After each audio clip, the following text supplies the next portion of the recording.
আসসালামু আলাইকুম ভিউয়ার্স, সিয়াম ওয়ার্ল্ডের তরফ থেকে আপনাদেরকে শুভেচ্ছা। ভিউয়ার্স, আজকে আমি একটা গুরুত্বপূর্ণ এই ভিডিওটা যারা আমার বাংলাদেশি ভাই আছেন, তো যারা সৌদি আরবে আইতে চাইতেছেন, তো আজকে তাদের জন্য মূলত আসলে এই ভিডিওটা আজকে আমি করা আমার। তো তাদের জন্য কিছু গুরুত্বপূর্ণ কথা।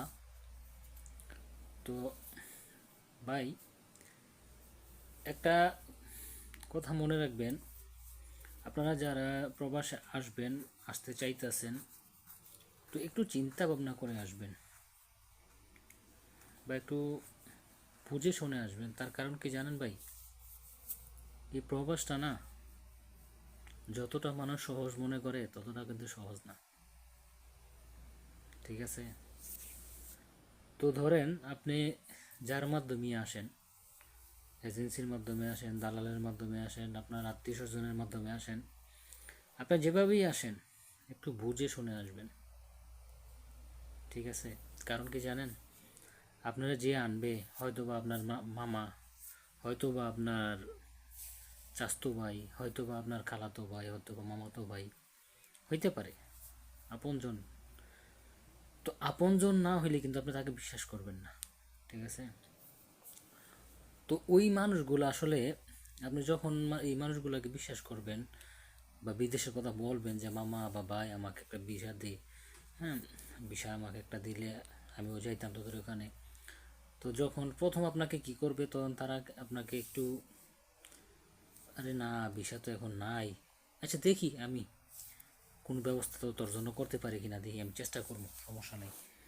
তো মনে করেন আপনারা কিন্তু এটা দিয়ে রাখছে, আগ্রহ দিয়ে রাখছে। তারপর ও কিন্তু এটা মনে করেন যে বিভিন্ন জায়গা থেকে যেভাবেই হোক একটা বিষয় ম্যানেজ করে মনে করেন, হুম, তারপর আপনারা কইব যে ভাই বা ভাই না, যে ভাই দেখ আমি তো বিষয় একটা পাইছি, এমন এমন হইব, বেতন হইব 1,000, বেতন হইব 50,000, তুই এই 50,000 টাকা বেতন পাবি, আবার ওভার টাইম আছে, 8 ঘন্টা ডিউটি হইব, শুক্রবার সাপ্তাহিক বন্ধ পাবি।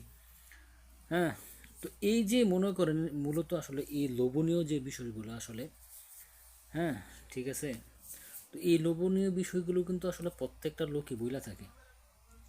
যারা দালাল প্রকৃতপক্ষে বিষের ব্যবসা করে, তো তারা এই কথাগুলো আপনি মিষ্টি মিষ্টি আপনার এত সুন্দরভাবে আপনাকে বোঝাবে বা এত সুন্দর করে আপনার সাথে কথা বলবে, আপনি আসলে কল্পনাই করতে পারবেন না যে এই লোকটা আপনার সাথে প্রতারণা করতে পারে। ঠিক আছে? তো বাইরে এই পৃথিবীটা না, অনেক ধরনের মানুষ আছে, এটা আপনি চিনতে পারবেন না, আপনার সাথে থেকেও আপনি চিনতে পারবেন না। মানুষ চেনা সবচেয়ে বড় কষ্টের কাজ, কঠিন কাজ। তো যাই হোক, যখন আপনি মনে করেন আপনার, হ্যাঁ ঠিক আছে কাজ তো পাইছেন, তো কত টাকা কত লাগবে আপনাকে, তখন আপনি তো অবশ্যই জিজ্ঞাসা করবেন ভাই টাকা কত লাগবে। তখন আপনাকে এমনভাবে আপনাকে বলবে যে টাকা তো কি কস, টাকা তো কি কইতাম তোরে, টাকা তো অনেকই লাগে। তো যাই হোক, অসুবিধা নাই, আমি জেল থেকে লইতেছি আমার নিজের কাছের বন্ধুই, তো এমনভাবে তোমারে কইব আর কি, আমার কাছের বন্ধু হয়, সমস্যা নেই, তুমি আমারে কিছু মানে 5 লাখ টাকা দিয়ে দিও, অসুবিধা নেই। ঠিক আছে? আর বাকিটা যা লাগে না লাগে এটা আমি বুঝবো মানে। আপনাকে এরকমভাবে কিন্তু আপনারে আগ্রহ আপনারা দেখাইব, বুঝাইব। ঠিক আছে? তো বাইরে প্রত্যেকটা লোকই আপনার মনে করেন এইভাবে মিষ্টি মিষ্টি কথা কওয়ার পরে আপনারা আনার পরে আপনি যখন আসবেন সৌদি আরবে, আসার পরে যখন আপনার 2 মাস, 1 মাস, 3 মাস হয়ে যাব, 3 মাসের আকামা আপনারা ধরাই দিব হাতে। 3 মাসের আকামা যখন আপনার হাতে ধরাই দিব, তখন যখন আপনার কাজের কথা কইবেন 2 মাস বই রিসেন্ট করে, আমি আপনাকে সত্য একটা কথা বলি, আমার এক মামাতো ভাই, মানে ওর এ, মামার মাধ্যমে আসছে। ঠিক আছে? মামার মাধ্যমে আসছে। তো আজকে 3 মাস রুমে বসা, কোনো কাজ পাইতেছে না, কাজ দিতে পারতেছে না। আপনি চিন্তা করে দেখেন, ওর মামা। ঠিক আছে?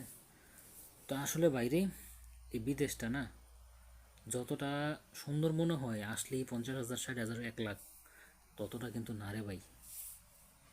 একটু যারাই আসবেন ভাই, একটু বুঝে শুনে আসবেন, জেনে বুঝে আসবেন। টাকাটা আপনি অযথা ঝরে ফেলায়েন না, এটা আমার রিকোয়েস্ট থাকবে আপনাদের কাছে।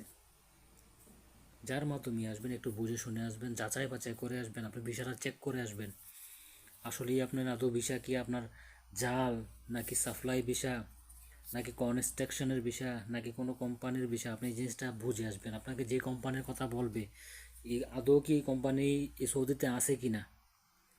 হ্যাঁ, আপনাকে কিন্তু বলতে পারে যে এই কোম্পানির ভিসা তোমার, এই কাজে কাজ তোমার। তা আপনি যখন চেক দিবেন ভিসা আপনি আগেই পুরো টাকা দিবেন না।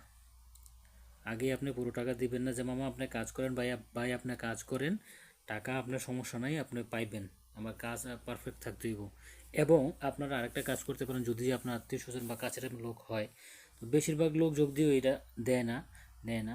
তারপর আপনার চেষ্টা করবেন এটাই করার জন্য যে আমি যাইয়া ওইখানে যাইয়া কাজ পাওয়ার পরে আপনারা বাকি টাকা কিছু অর্ধেক টাকা আপনারা দিব আর অর্ধেক টাকা আমি এখানে দিব। আপনারা অবশ্যই এই কাজটা যারা যারা পারবেন অবশ্যই করে আসবেন। ঠিক আছে, তাহলে আপনি প্রতারণার একটু কম হবেন। যদিও আপনারা কাজ না দেয় 3 মাস 4 মাস বসে থাকেন, তখন আপনি খাইবেন কোত্থেকে? হ্যাঁ, একবেলা খাইবেন, 2 বেলা না খাই থাকতে হইব। তো বাইরে একটু বুঝে শুনে আসবেন, যাচাই বাছাই করে আসবেন, এটা আমার অনুরোধ আপনাদের কাছে। ঠিক আছে, প্রবাসটা এত সহজ না রে ভাই, যারা প্রবাসী তারাই জানে এটা। ঠিক আছে, তো এখানে আসলে সবাই যে খারাপ তা কিন্তু আবার না। ঠিক আছে, ভালো মানুষ আছে কিন্তু খুবই কম। ঠিক আছে, তবে আপনি আগে বুঝে নিতে হবে যে লোকটা কীরকম, তার মাধ্যমে আপনি আসবেন সেই লোকটা কেমন, আগে পরে লোক নিছে কিনা, বা আগে পরে যাদেরকে নিয়েছে তারা ভালো আছে কিনা, কীরকম আছে, এই জিনিসগুলো যাচাই বাছাই করে আপনারা অবশ্যই আসবেন। ঠিক আছে, তো ভিউয়ার্স, তো আপনারা যারা আমার এই ভিডিওটা দেখবেন অবশ্যই একটা লাইক দিয়ে যাবেন, আর যদি ভালো লাগে চ্যানেলটাকে সাবস্ক্রাইব করবেন, এটা আপনাদের কাছে আমার রিকোয়েস্ট থাকবে। ঠিক আছে, তো আমার যে কথাগুলো যদি ভালো লাগে অবশ্যই কমেন্টে বলে যাবেন, কোনো যদি বোধ ত্রুটি থাকে বা জানা থাকে সেটাও কমেন্টে বলে যাবেন। ঠিক আছে, তো আপনারা ভালো থাকেন, সুস্থ থাকেন। আল্লাহ হাফেজ, আসসালামু আলাইকুম।